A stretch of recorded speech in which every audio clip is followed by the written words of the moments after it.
Ce que tu as réussi à faire, c'est à donner de l'ownership à des personnes en qui tu as confiance pour prendre des décisions et faire et avancer. Donc, c'est très bien pour ça, bravo. Et d'ailleurs, j'ai l'impression que les ressources sur lesquelles tu as les plus capitalisées en interne, c'est pour tes équipes. C'est recrutement, formation. Coaching mental, c'est différent, hein, mais c'est oui, c'est ça, c'est voilà. ça. C'est encore pas mal vu, mais c'est encore pas trop connu en France, etc. Je vais même te dire, moi j'avais honte là, par exemple, je lève des fonds à la BPI, je leur ai pas dit quoi. Que t'avais un. Ouais, parce que je me suis dit, ils vont me prendre pour un mec. S'ils voient la vidéo, parce qu'ils vont évidemment voir mon podcast. Non, mais ils vont me prendre pour un mec avec des pantalons fuchsia et tu vois. Je leur ai pas dit parce que j'ai peur qu'ils comprennent pas, qu'ils pensent que ça soit du bullshit, tu vois. Pourtant c'est tellement important en fait. Pour moi, quand tu recrutes et que tu lances ta boîte, il s'agit plus de business, il s'agit de l'humain. Et là, ça te confronte à toi-même. Et en fait, t'es plus du tout face aux mêmes considérations. Et là, c'est entre toi et toi. Et à quel point t'es bien avec toi-même, parce que dans le management, c'est très compliqué, très compliqué. Ok, j'ai un petit jeu pour vous. Il nous reste 10 minutes, c'est parfait. Ok, donc là, les gars, c'est question flash.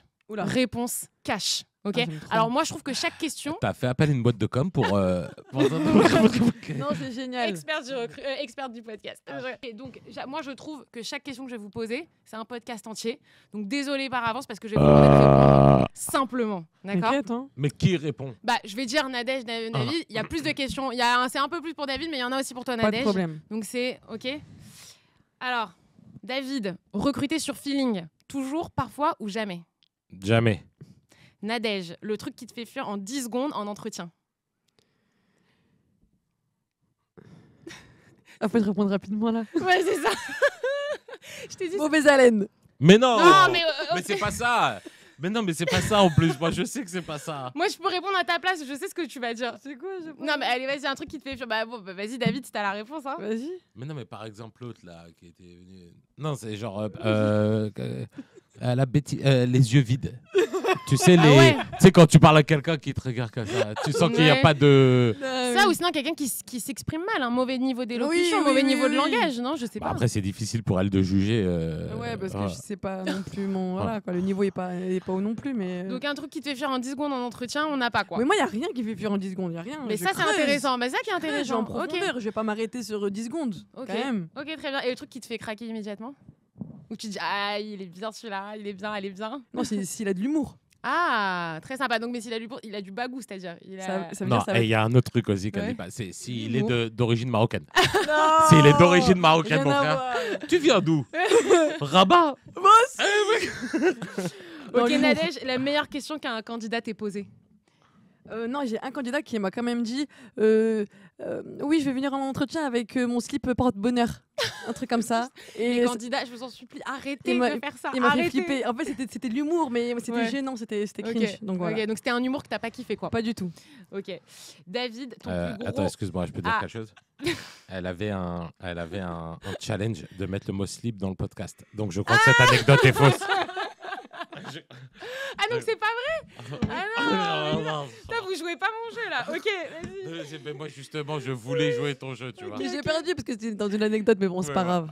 Non mais c'est quoi la question la plus folle qu'on t'ait posée? On t'a demandé si t'étais célibataire, je crois. Ou un truc où tu t'es dit putain, elle est bien celle-là. C'est une bonne question, elle me challenge. Non, moi j'ai un candidat qui m'a fait flipper, qui avait tout regardé, genre mon Wikipédia, je sais pas de Wikipédia, mais il avait inventé mon Wikipédia. Wow, ouais. Il avait vu tout mon passé. Il savait que j'étais championne de France en 2009. J'étais là, genre, en fait, il m'a fait vraiment flipper. Les candidats, arrêtez de faire flipper comme ça. Préparez vos questions, mais soyez pas parano. Ouais, c'était trop intrusif, c'était trop intrusif. Et voilà. Non, mais ce qu'on leur dit de préparer, les pauvres, mais ils savent pas préparer. C'est cata. Bon, mais pas tous. Hein, mais... Ok. David, ton plus gros regret RH à ce jour? Heureusement, je l'ai passé. J'ai failli perdre mon CTO, mon développeur informatique. Et heureusement, donc c'est pas un regret, mais j'ai failli le perdre. Ok. Et donc voilà. Comment tu l'as gardé? Je payais. Il s'est excusé. J'ai excusé comme une merde. Non, mais pas comme une merde que je suis pour le coup avec lui. Donc ça a été ma plus grande peur. Ma plus grande peur. Mais c'est mes grandes craintes regrets RH. Hein. Je suis très impulsif. Je fais vraiment attention à ça. Je sais que je peux perdre des bons éléments parce que moi, j'ai tendance à me considérer dans le même bateau qu'eux. Et donc, parfois, à ne pas mâcher mes mots avec les gens que j'aime le plus.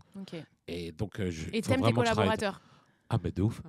Ah, mais vraiment. Ah, mais pour moi, c'est la première technique de management. Il faut que tu aies envie qu'ils réussissent. Ouais, il faut envie. Les gens. Tu vois, ah ouais, bah oui. Non, mais c'est vrai. Il ne faut pas être que focus sur ton business. Il faut aussi avoir envie que la personne, elle réussisse. Je suis d'accord. David, pour une bonne intégration d'un collaborateur, il faut surtout... Une machine à café. Non, être bienveillant. Ça, je te jure, c'est cheap, mais c'est vraiment le cas. C'est pas des outils qu'il faut, c'est juste lui dire frérot, bienvenue, on va t'aider, assieds-toi avec nous. Mais vraiment, je le pense. C'est rien d'autre. Le mec, il arrive, il a le petit bras. C'est pas là qu'il va performer. On est d'accord. C'est quoi le petit bras? Le petit bras, c'est en gros, il est en mode il faut que je fasse mes preuves, sinon, non, machin, pas du etc. Tout. Ouais, non, pas du tout. Nadège, ton plus gros red flag chez un candidat?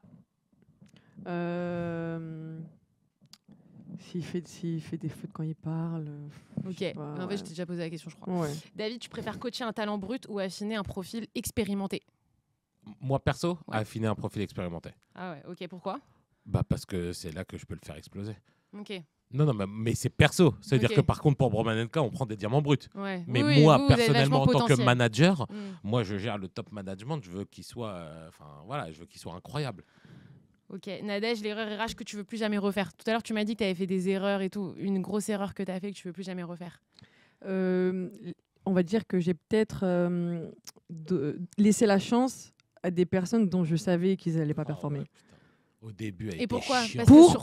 Pour recruter, juste pour avoir l'objectif, pour atteindre l'objectif qu'on m'avait donné en termes de chiffres, tu vois. Mais ça, c'est l'erreur que Kev et toi, vous faisiez, mais toute la journée. C'était horrible, quoi. Non, tu sais, le truc de genre...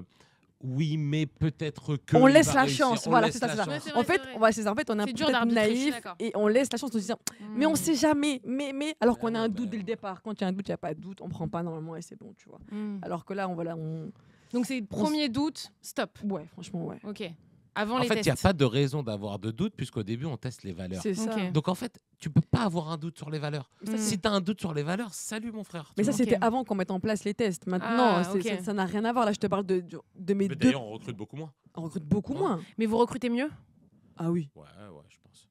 Ouais, oui, je te le dis. Oui. Il y a moins de gens qui partent. Il y a moins de gens qui partent, il y a plus de rétention, il y a moins de turnover et surtout, il y a des gens qui débutent et qui performent déjà. Enfin, il n'y avait pas ça avant. Donc, moi, je suis plutôt fière par rapport à ça. David, ton plus gros défaut de management? Impulsivité. Incontrôlée. Attends, on va voir ses capacités d'introspection et je sais qu'elles sont développées. Gestion des émotions. Moi, c'est plus ça, pas impulsivité. Parce qu'en fait, je suis désolé, je sais que tu veux qu'on réponde vite, mais ça me touche. En fait, il m'a dit que j'avais le temps. Non, mais voilà, les gens, ils comprennent pas que en fait, c'est le revers de la médaille. C'est-à-dire que tu peux pas avoir quelqu'un qui donne beaucoup et qui est habité par une mission et qui, de l'autre côté, t'engueule avec diplomatie.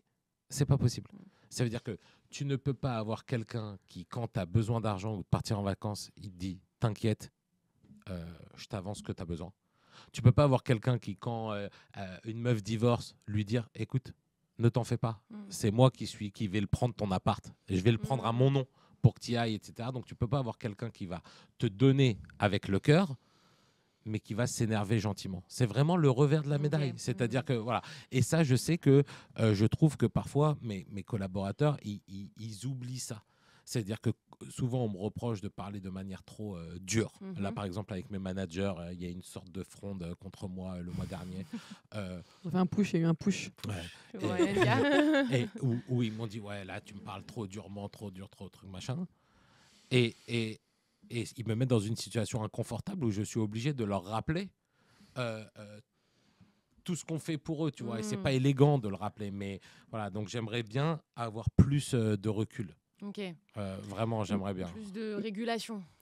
Ouais, c'est ça. Ça me touche trop, en fait. Mais c'est pas sur le fond qui t'envoie, c'est juste sur la forme, en quelque sorte. En fait, ils sont plutôt d'accord avec toi, c'est juste la manière dont tu le dis. Moi, j'ai une fausse croyance avec ça. J'ai la vraie sensation qu'en fait, ils me reprochent la forme parce que justement, le fond est juste et qu'il faut bien qu'ils reprochent un truc.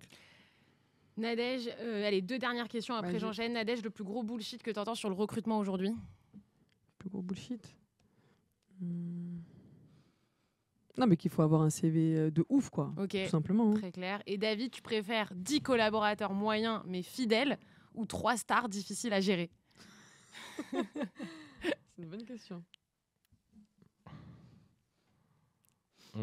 Moyen mais fidèle. Ok, intéressant.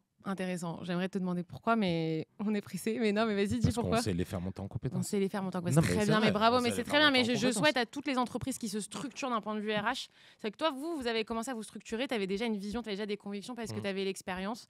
Et c'est hyper intéressant parce que du coup, vous avez très vite progressé. Je pense même sur la manière dont vous recrutez, dont vous intégrez et dont vous fidélisez.